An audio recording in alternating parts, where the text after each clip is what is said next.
إفرازات من الشرج أو إفرازات حوالين الشرج، ده من الأعراض المتكررة جدا اللي بيشتكي منها المرضى اللي بيجوا لنا العيادة. هنعرف حضراتكم على أشهر سبب لوجود إفرازات شرجية في فقرة عرض ومرض.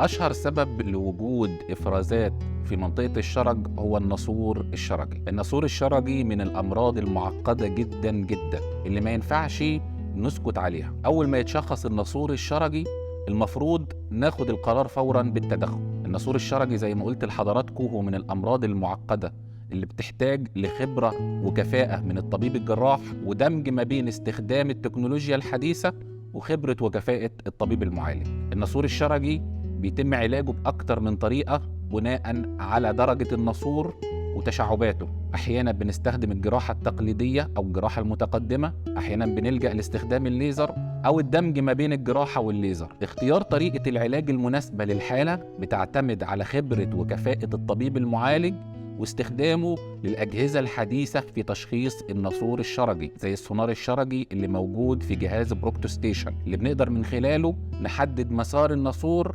وعلاقته بعضلات الشرج. النصيحة اللي بنقولها لمرضى الناسور الشرجي: ما تسكتش على المشكلة اللي عندك، العلاج بيكون سهل جدا في أول المرض. شكرا جزيلا لحضراتكم.